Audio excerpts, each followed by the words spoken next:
9.3. Métodos formales para la concurrencia.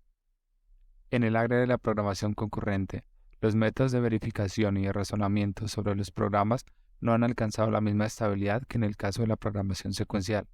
Desde los años 70, ha habido numerosos enfoques formales para estudiar la correlación de los programas concurrentes, pero no podemos citar ninguno de ellos como predominante o como universalmente aceptado. Realmente se trata de un área donde todavía se realiza una intensa investigación.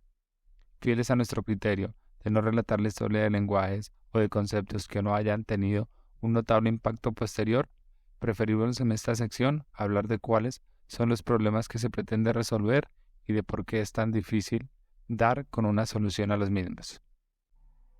El texto de un programa secuencial es una entidad finita, pero puede dar lugar a infinitos cómputos distintos, lo que implica a su vez la existencia de infinitos estados posibles por los que puede pasar el programa en ejecución.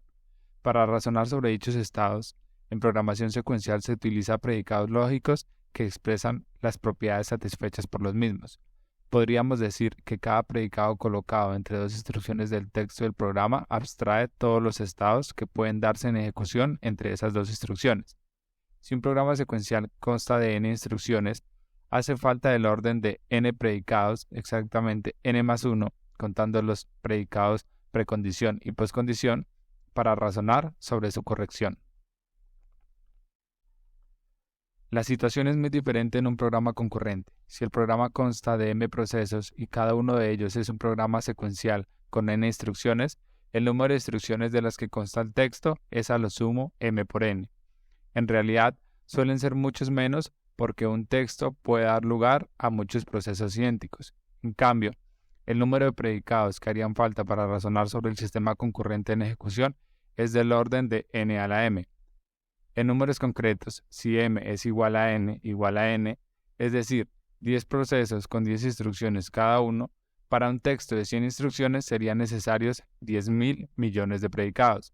Ello es así porque cada proceso procesa independientemente de los otros y cada estado global está formado por la conjunción de un estado posible de cada uno de los procesos individuales.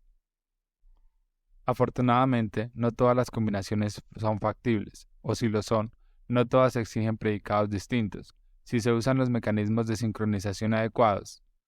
Habrá secciones de estos procesos donde se puede razonar de forma independiente del estado global, porque éstas solo leen o modifican variables propias, y habrá otras secciones donde será necesario razonar sobre el estado global porque los procesos interfieren uno con otros a través de variables compartidas o de intercambios de mensajes. Aún así, el esfuerzo de verificación suele ser mucho más que proporcional a la longitud del texto del programa. Parece haber bastante consenso en el tipo de propiedades que son relevantes para demostrar la corrección de un programa concurrente. Se agrupan en dos categorías. Propiedades de seguridad. Expresan que ninguna ejecución del sistema podrá alcanzar un estado malo. A este grupo pertenecen la demostración de exclusión mutua en el acceso a un recurso común y la ausencia de interbloqueos. Los estados malos serían aquellos en los que dos o más procesos se hallasen dentro de la misma región crítica, o aquellos en que dos o más procesos quedasen suspendidos indefinidamente. Propiedades de vitalidad. Expresan que el sistema progresará inevitablemente hacia un estado bueno. Por ejemplo, que todo proceso que solicite un recurso lo obtendrá en un instante futuro. Para demostrar el primer tipo de propiedades parecen ser suficientes los llamados invariantes globales. Estos son predicados que se cumplen siempre, es decir, en todos los estados globales de cualquier historia posible de cómputo. Su demostración no suele ser exactamente laboriosa. Basta ver que son ciertos al comienzo de la ejecución y que toda interrelación global los mantiene. Por ejemplo, en un programa con monitores, el variante global sería la suma de los variantes individuales satisfechos por cada uno de los monitores. Para el segundo tipo de propiedades, la lógica ordinaria de predicados es normalmente suficiente. Se han inventado las llamadas lógicas temporales, que permiten razonar sobre el futuro de un sistema y expresar propiedades del tipo: si en algún instante del cómputo se cumple Q, entonces en algún instante de futuro se cumplirá R. Para poder hablar de vitalidad hay que suponer que contamos con un lenguaje de programación justo. La noción de justicia o de equidad tiene que ver con el modo en el que el lenguaje resuelve el no determinismo. 60. En la literatura inglesa se llama fairness a este concepto.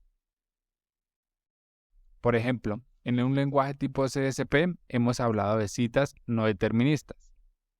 Si siempre que fueran posibles dos citas distintas, el lenguaje propusiera sistemáticamente una de ellas, estaríamos ante una implementación injusta de CSP. La demostración de propiedades de vitalidad descansa normalmente, pues, sobre alguna hipótesis de justicia acerca del lenguaje subyacente. Lamentablemente, aquí se abre un abanico de posibilidades, ya que no hay una noción de justicia universalmente válida. Más bien, a cada lenguaje le es aplicable una distinta, y a veces más de una. Aparte de los esfuerzos de verificación realizados con distintas lógicas, se han ideado otras formas de enfocar la corrección de los sistemas concurrentes. Consisten en construir modelos simplificados de los mismos, que ignoran multitud de detalles de los lenguajes de programación y se concentran en cambio en la interacción de los procesos. En estos modelos simplificados se puede mostrar fundamentalmente propiedades de seguridad, tales como la ausencia de bloqueo o la exclusión mutua. Dado que no cuentan con ninguna hipótesis de justicia en la resolución del no determinismo, no es posible demostrar propiedades de vitalidad en este marco. También son muy apropiados para realizar transformaciones que preservan la corrección o para demostrar la equivalencia de dos programas sintácticamente distintos. A estos modelos o minilenguajes de programación pertenecen las redes de Petri, ideadas por el matemático alemán Carl Adam Petri en los años 80, y las álgebras de procesos. La primera de estas álgebras, A Calculus of Communicating Systems, CCS, fue propuesta en 1980 por Robin Milner, un investigador británico del que hablaremos en el capítulo 11 en relación a sus aportaciones a los lenguajes funcionales. Inmediatamente después le siguió otra, propuesta por Hoare, con el mismo nombre CSP que su lenguaje concurrente de 1978, e inspirada en el mismo. Aunque se han desarrollado numerosas herramientas de verificación asociadas a estos modelos, todavía sigue habiendo una distancia excesivamente grande entre ellos y los lenguajes que se usan en la práctica para construir programas concurrentes. 9.4. La programación paralela. La programación concurrente, ideada inicialmente para aprovechar mejor el tiempo del procesador, se ha convertido con el tiempo en un modo muy conveniente de organizar un sistema cuando es natural identificar en él áreas autónomas que ocasionalmente interaccionan unas con otras. Además de los sistemas operativos, hay muchos otros sistemas que es útil organizar en forma de un conjunto de procesos comunicantes. Por ejemplo, el sistema de control de una central telefónica, o el de una planta química, o el de un avión en vuelo. En este tipo de sistemas, cada proceso es responsable de una tarea autónoma, tales como controlar una válvula o detectar una alarma o supervisar el nivel de un fluido, que progresa independientemente de las otras. Sin embargo, todas ellas participan de un fin común, y esto se expresa en sus interacciones.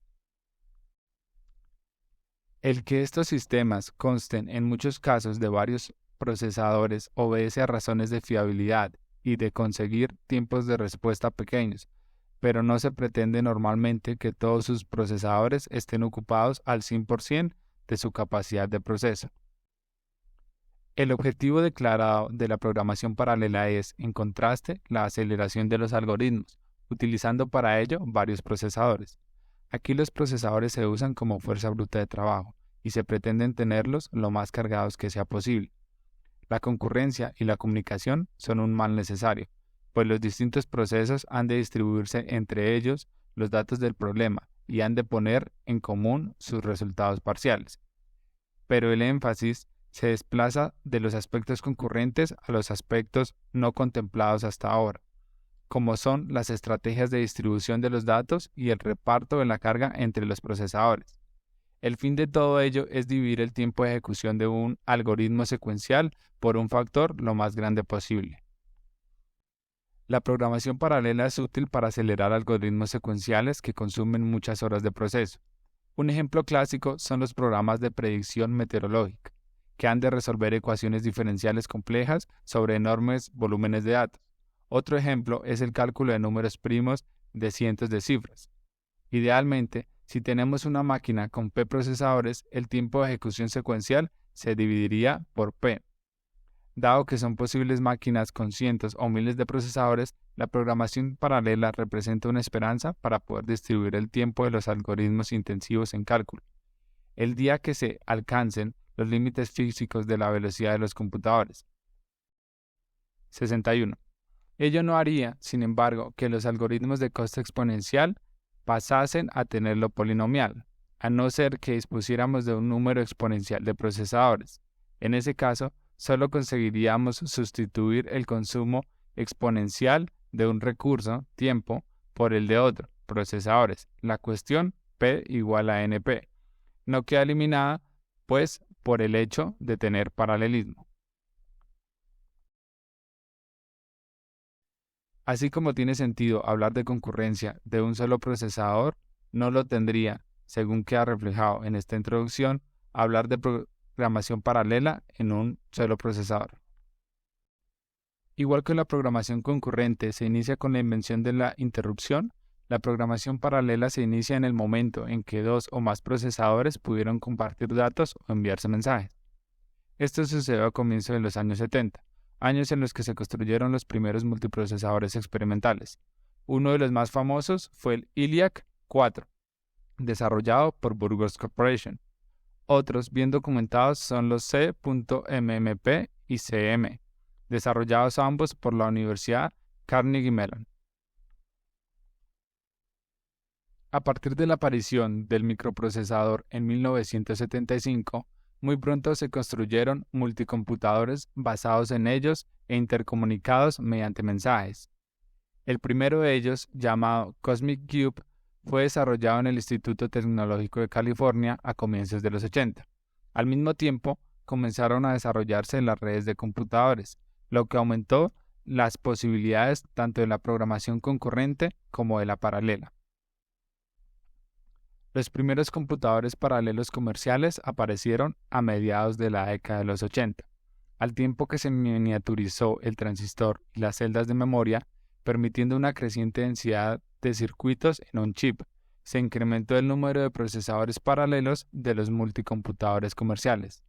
Los 90 vieron el comienzo de lo que se ha dado en llamar computadores masivamente paralelos, en los que fue posible hacer trabajar juntos a millares de procesadores conectados por medio de circuitos de comunicación ultra rápidos. El desarrollo de algoritmos y lenguajes para la programación paralela ha ido por detrás de los avances en arquitectura. Algunos algoritmos numéricos, por ejemplo para la resolución del sistema de ecuaciones lineales, se desarrollan tan temprano como en 1977. De esa época es el libro de A. H. Samet, que contiene una primera recopilación de tales algoritmos. 62. A. H. Samet, Numerical Parallel Algorithms a Survey, High Speed Computer and Algorithm Organization, páginas 207 a 228, Academic Press, 1977. Pero la mayoría de los algoritmos se inventan a partir de la aparición de los primeros computadores paralelos comerciales. Por ejemplo, las versiones paralelas del método de reducción de Gauss o el método del gradiente conjugado para resolver sistemas de ecuaciones lineales son de 1987. En esta década se desarrollan métodos de ordenación en paralelo como el de la ordenación bitónica, versiones paralelas de los algoritmos de búsqueda en profundidad y de ramificación y poda, como el algoritmo de Joseph Moan, para resolver el problema del viajante de comercio, véase el capítulo 4. Métodos de multiplicación de matrices, de tratamiento de grafos y muchos otros. Durante los años 80, los lenguajes utilizados solían ser imperativos convencionales, principalmente Fortran y C, junto con alguna librería de paso de mensajes suministrada por el fabricante. A comienzos de los años 90, surge el interés por el desarrollo tanto de librerías independientes de arquitectura como de lenguajes especialmente diseñados para la programación paralela. Ejemplos de las primeras son Express 1988, PICL 1990 y sin duda la que tuvo más impacto, PVM Parallel Virtual Machine 1990. En 1993 se crea el Foro Internacional MPI, Message Passing Interface, esfuerzo conjunto de la universidad y de la industria para alcanzar un estándar de librería de paso de mensajes independiente de la arquitectura. Sus especificaciones se publican en 1994 y a partir de aquí cada fabricante la implementa para su máquina. También aparecen versiones de libre distribución. En 1997 se publica una extensión y mejora de la misma, conocida como MPI-2. Estas librerías permiten a los programas paralelos comunicarse de un modo abstracto, identificando a cada procesador por un simple número. Con ellas se puede hacer programación paralela sin necesidad de tener una máquina especializada. Por ejemplo, varios ordenadores personales de un departamento conectados a través de la red pueden ser convertidos por MPI o por PBM en una máquina paralela. En cuanto a los lenguajes, aparece una línea de investigación muy prometedora, los llamados lenguajes con paralelismo de datos. Esta línea parte de la observación de que un gran número de algoritmos paralelos consisten en un conjunto de procesos con idéntico código, trabajando cada uno sobre un subconjunto de datos, frecuentemente organizados en forma de matrices. Con estos lenguajes de programación suministra una copia del código de los procesos, una declaración de los datos globales y un conjunto de directivas que indican cómo distribuir los datos entre los distintos procesadores. El código de cada proceso puede acceder tanto a su porción de datos como a datos ubicados en otros procesadores. Es decir, el programador contempla los datos esencialmente como globales. A partir de esta información, el compilador genera las comunicaciones necesarias para que cada proceso acceda a los datos que necesita en cada momento. Ejemplos tempranos de este tipo de lenguajes son el NESL 1990, Kali 1991, Data Parallel C 1991 y CM Fortran 1993. Al igual que en el caso de MPI, en 1993 se crea un foro para definir un lenguaje estándar en esta área. Así surge High Performance Fortran, cuyas principales especificaciones se publican a finales de ese año. La década de los 90 ve también el surgimiento de otro concepto interesante para la programación paralela, el de esqueleto algorítmico, debido a Murray Cole de la Universidad de Edimburgo, Reino Unido. Comparando con la programación secuencial, un esqueleto es un sistema genérico de resolución de problemas, similar a los esquemas divide y vencerás, véase sección 5.4.4, o el método de programación dinámica, que se estudian en los cursos de algoritmos secuenciales. De hecho, existen versiones paralelas de algunos de estos esquemas, como es el caso de divide y vencerás. La diferencia aquí es que un esqueleto admite varias implementaciones paralelas que tratan de obtener el máximo provecho de la topología de procesadores subyacentes. La ventaja de utilizar esqueletos es que las aplicaciones paralelas se escriben a muy alto nivel, quedando los detalles de las comunicaciones y del reparto de carga bajo el control de la implementación del esqueleto y no del programador. Los esfuerzos se centran actualmente en estabilizar una librería de esqueletos, de forma que todo fabricante suministre una versión de la misma y los programas basados en esqueletos sean completamente portables.